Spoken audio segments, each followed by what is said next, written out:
Everyone thought it was a tragic accident, a quiet street, a respectable man, and a death that made perfect sense. No screams, no witnesses, no signs of struggle.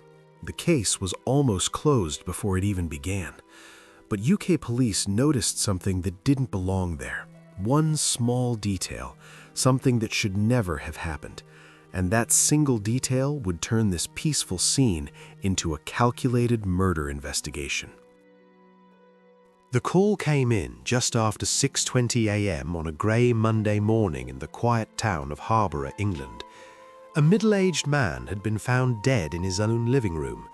The initial report was simple: possible heart attack, no forced entry, no disturbance. Paramedics were already on site when local officers arrived, and everything appeared routine. The man was identified as Richard Hale, 47 years old, a financial consultant, married, well-respected, and known by neighbors as someone who lived a disciplined and predictable life. His body was found seated on the sofa, head slightly tilted to the side, television still on, and a cup of tea resting on the table in front of him. Nothing was broken, nothing was stolen, nothing looked wrong, at least not at first glance. His wife, Emma Hale, was upstairs when it happened. She claimed she had been asleep and woke up to an eerie silence. When she came downstairs, she found her husband unresponsive. Her statement was calm, consistent, and emotional in the expected way. Neighbors confirmed there had been no arguments, no unusual sounds, and no visitors that morning or the night before. The front door was locked, windows were secured. CCTV cameras from nearby houses showed nothing out of the ordinary. The attending officer noted that Richard had no visible injuries and no signs of a struggle. The paramedics declared him dead at the scene, suggesting a sudden cardiac arrest.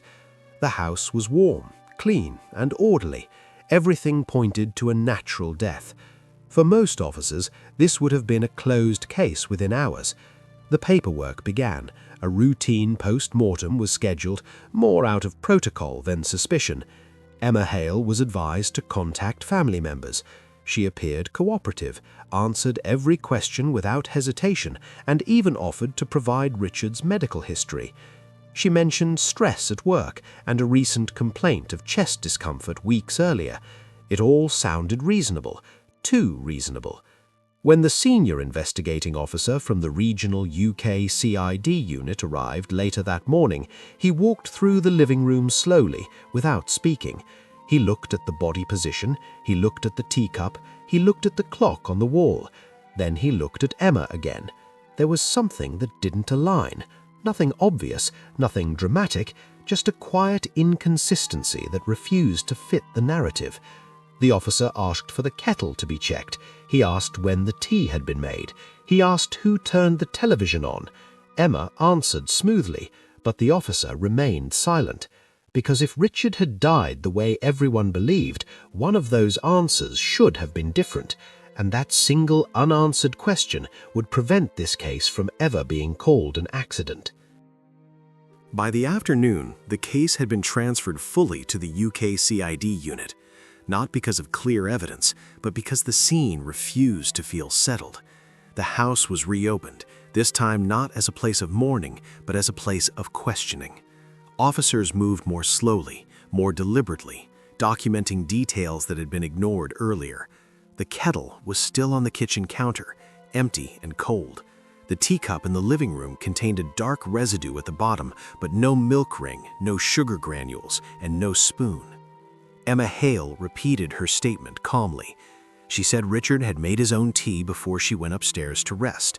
She claimed she heard the television on when she woke up and assumed he had fallen asleep downstairs. Every sentence was neat. Every answer matched the previous one. Too neat. CID officers are trained to distrust perfection. Real memories are messy. Real grief stumbles. Emma's timeline placed Richard alive at 6:05 a.m., watching the morning news. The emergency call was placed at 6:18 a.m. That gave a narrow window, but it worked. On paper, nothing contradicted her story. Investigators then spoke to the neighbors. One neighbor confirmed seeing the living room light on early that morning, Another said they heard the television faintly around dawn. Again, it supported Emma's version. But then the CID officer asked a different question. Who last changed the channel? The television was paused on a recorded program that had aired the night before. Richard was known to watch live morning news daily, according to his colleagues. That meant someone had turned on the TV, but not switched channels. It was a small thing, easily dismissed, but small things are where lies hide. The officers moved on to Richard's work life. His firm described him as competent but under pressure. A recent audit had revealed inconsistencies, though nothing criminal had been proven. Financial stress existed, but not enough to suggest suicide or sudden collapse. Medical records showed no diagnosed heart condition. The post-mortem report had not yet returned, but preliminary checks showed no natural indicators strong enough to explain sudden death. Meanwhile, Emma's phone data was quietly pulled. Her call history showed nothing suspicious at first glance. No late-night calls, no messages around the time of death, no contact with emergency services before the official call. But the absence of panic stood out. There was no attempt to call Richard's name from upstairs, no movement recorded on her fitness tracker during the supposed time she discovered the body. She said she ran downstairs, yet her steps didn't reflect urgency. When asked about it, Emma smiled faintly and said she must have forgotten to wear the tracker. It was plausible. Everything she said was plausible, and that was the problem. As evening approached, CID officers reviewed the crime scene photos again. The teacup was still bothering them. If Richard had made it himself, why was there no spoon? Why no milk when he always drank it that way? Why was the kettle cold if tea had been made minutes before death? These weren't answers yet, just questions. But in CID work, questions are warnings.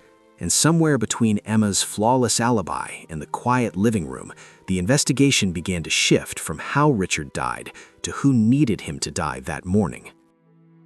The post-mortem report arrived just after dawn the following day, and with it came the first official reason the case could no longer be dismissed as natural. Richard Hale had not died of a heart attack. His heart was healthy. His arteries showed no blockage severe enough to cause sudden cardiac failure. What the pathologist did find was far more subtle and far more dangerous. Traces of a rare plant-based toxin were present in his bloodstream, one that mimicked the symptoms of a cardiac event and broke down quickly after death.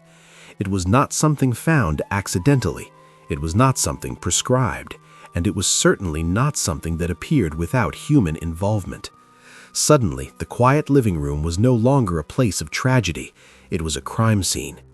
CID officers returned to the house with a warrant and reopened every cupboard, drawer, and bin. The kitchen became the center of attention. Tea bags were collected. The kettle filter was removed. The sink drain was examined. Nothing obvious appeared. Whoever had administered the toxin had done so cleanly, carefully, and with knowledge. That alone narrowed the suspect pool. This was not impulsive. It was planned. Emma Hale was informed that her husband's death was now being treated as homicide. Her reaction was controlled. Her breathing changed slightly, but her voice remained steady. She said she couldn't imagine who would do such a thing. She repeated that Richard made his own tea. CID did not argue. They listened. They observed. The toxin used was not illegal, but was difficult to obtain and required deliberate preparation. Investigators checked recent purchases linked to Richard's bank cards. Nothing unusual appeared. No gardening supplies, no herbal extracts, no suspicious online orders. That meant the poison had likely come from someone else, someone who knew how to use it, someone with access to Richard's routine. CID then examined the teacup residue more closely. Lab analysis confirmed traces of the same toxin in the remaining liquid. The cup had been the delivery method. The timing was precise. The toxin would have taken effect within minutes, causing collapse without visible distress. That explained the peaceful posture on the sofa. It also explained the lack of struggle. Richard never knew what was happening. Now the timeline mattered. If Emma was asleep upstairs, as she claimed, then Richard would have had to prepare and consume the poisoned tea himself. That made no sense. He had no access to the toxin and no reason to poison himself. Investigators then examined the kettle again. The internal temperature sensor showed the last boiling cycle occurred nearly 40 minutes before death, not 10. That contradicted Emma's timeline. When asked about it, she suggested the kettle might have been reheated earlier and forgotten, a reasonable explanation, but CID officers noted something else. There were 2 mugs in the sink upstairs, both rinsed, both clean. One of them matched the living room set. Emma claimed she had not made tea that morning. If that was true, then why had a second mug been used and washed? Forensics also detected faint traces of the toxin on the kitchen counter, wiped but not perfectly. Someone had prepared something there and cleaned up in a hurry. The evidence was no longer silent. It was pointing, but not directly at Emma, not yet. Because the toxin could have been introduced earlier, the mug could have been prepared in advance, and the second mug could belong to someone else. CID had proof of murder. What they did not yet have was the murderer, and until they did, every explanation remained possible, including the one that seemed most obvious. By the time CID widened the investigation, the focus was no longer confined to the Hale household. The toxin's origins suggested knowledge, access, and timing. Someone outside the marriage now needed to be considered. Financial records revealed that Richard Hale had recently been involved in a quiet dispute with a former colleague, Daniel Mercer, an independent consultant who had been dismissed from a joint project months earlier. Mercer had accused Richard of undermining him during an internal audit, costing him future contracts.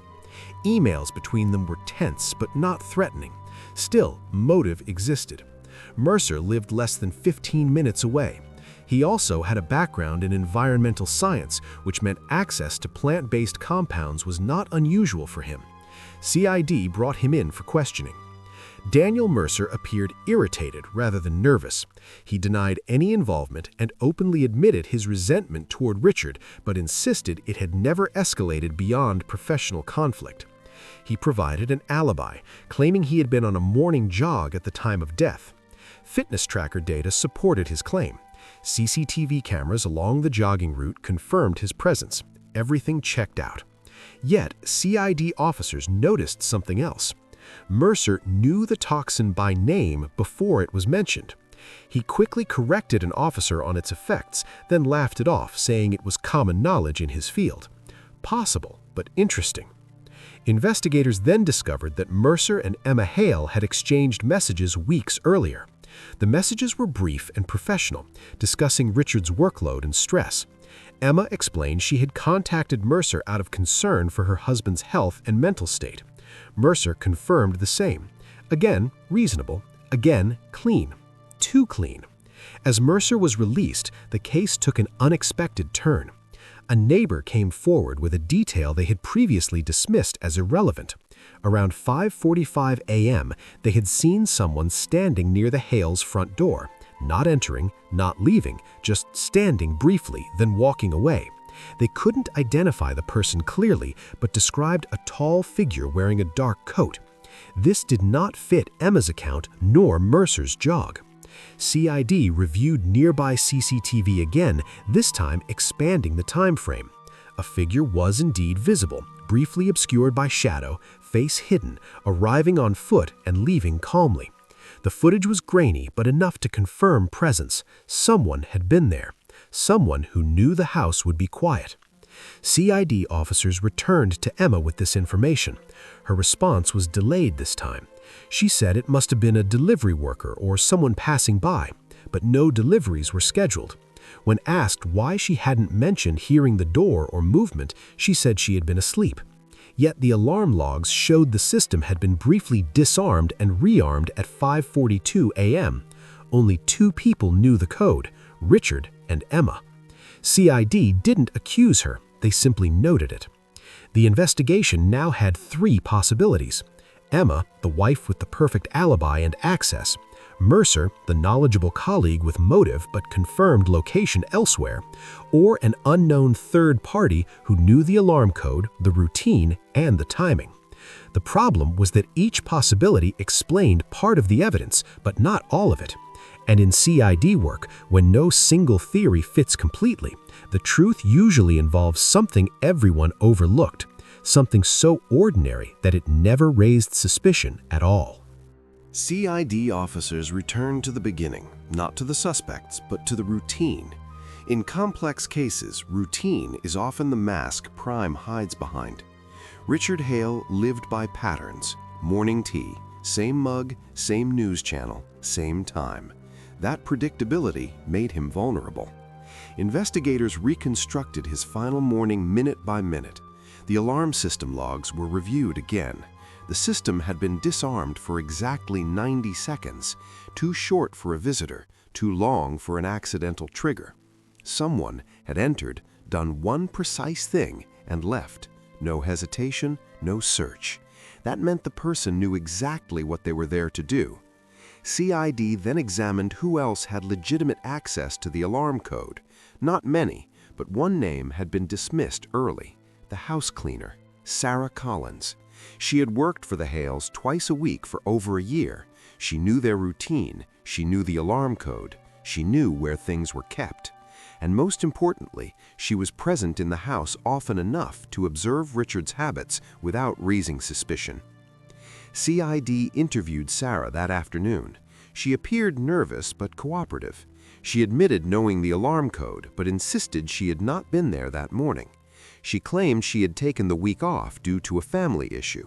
Her phone location supported that she was not in the immediate area during the time of death, but location data showed something else. Her phone had been switched off for nearly an hour around dawn. When asked about it, she said the battery had died. Another reasonable explanation.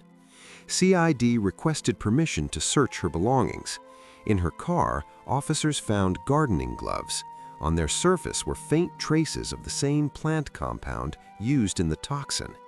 Sarah explained she volunteered at a community garden. That checked out. The problem was the concentration. It was higher than casual contact would explain. CID then checked her financial records. No unusual deposits, no recent stress, no obvious motive. The trail went cold again, until one officer asked a different question.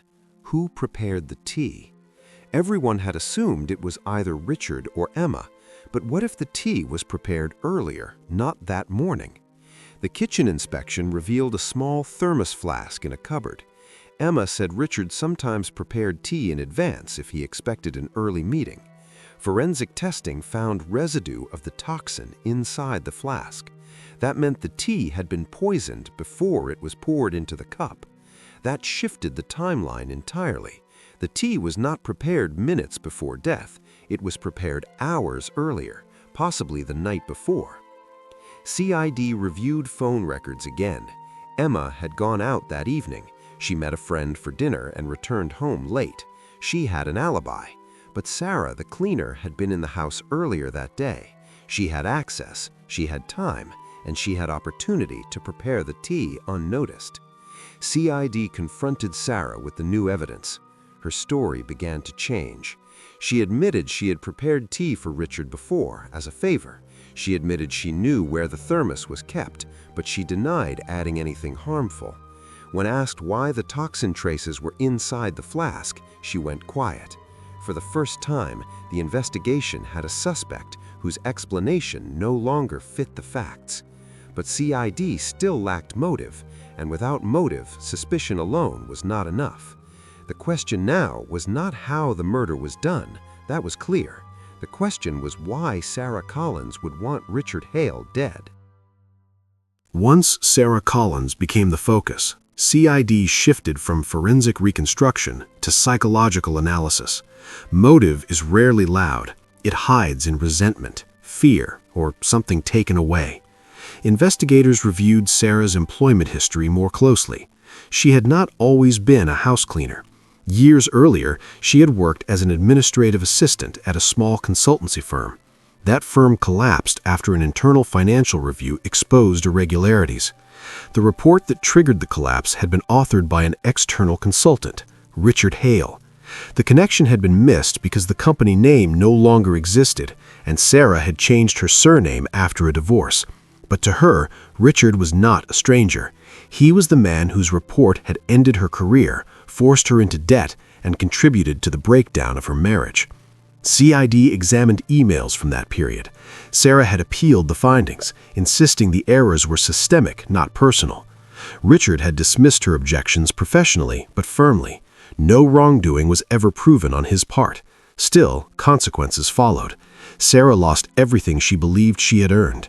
When CID confronted her with this history, her posture changed. She no longer denied knowing Richard beyond cleaning his house. She admitted she recognized him the moment she first took the job. She said she told herself it was coincidence, fate.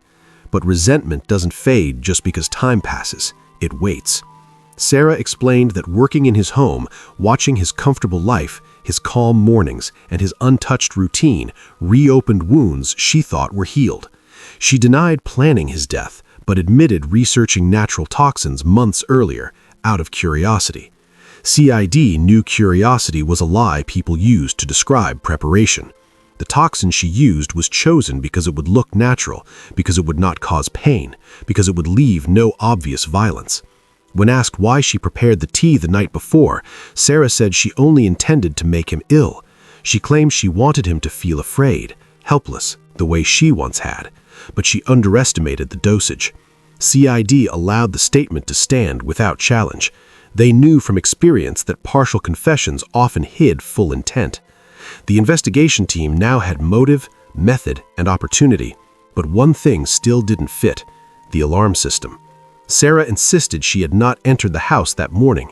CID believed her, because she didn't need to. The tea was already prepared. But the alarm had still been disarmed. Someone else had been there. Someone who discovered what Sarah had done and chose to do nothing. CID revisited Emma Hale.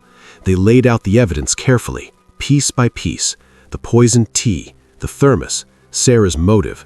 Then they paused. Silence does more work than accusation. Emma finally spoke. She admitted she had woken early and come downstairs. She saw Richard already collapsed. She checked his pulse. She realized immediately something was wrong. She saw the tea. She remembered Sarah mentioning herbal remedies once. Emma said she panicked. She didn't call for help right away. She disarmed the alarm to step outside and think. Then she returned, turned on the television, and went upstairs to construct a story that would protect her from suspicion. She didn't kill Richard, but she helped the truth die quietly. In UK law, that mattered. CID now had two truths. One person committed the murder. Another tried to hide it. The final step was not about evidence anymore. It was about confession, and CID knew exactly how to get it. The interrogation room was quiet, intentionally so. No raised voices, no threats. CID officers understood that Sarah Collins did not see herself as a killer. She saw herself as someone correcting a past injustice. That belief made her dangerous and predictable at the same time. Sarah sat across the table, hands folded, eyes fixed on a spot just beyond the officer's shoulder. CID began by confirming what she already admitted: her history, her loss, her resentment. Each fact was acknowledged, not challenged. This wasn't sympathy, it was alignment. Once people feel understood, they stop defending lies and start explaining themselves. The officer then placed a single photograph on the table: the thermos flask. Nothing else, no documents, no reports, just the object. Sarah stared at it longer than necessary. The officer asked a simple question: "When did you last touch this?" Sarah hesitated. Then she repeated her earlier statement, the night before. CID nodded. They agreed. They then asked another question: why was the dosage enough to kill? Sarah said she didn't know. She said she had no intention of murder. CID slid forward the toxicology report. They didn't point to numbers, they pointed to the margin note: concentration calculated for lethality, prepared, not accidental. Sarah's breathing changed. The officer remained calm. He told her that the poison had been dissolved completely, no residue clumps, no uneven mixture. That required time and precision. It required intent. Sarah shook her head, but she didn't interrupt. CID then introduced Emma's statement, not accusing, just factual, that Emma found Richard already dead, that Emma knew the tea was poisoned, that Emma panicked and tried to protect herself. Sarah's eyes widened, not with fear, with anger. The officer waited. Sarah spoke sharply. She said Emma had no right to escape consequences, no right to live comfortably after doing nothing.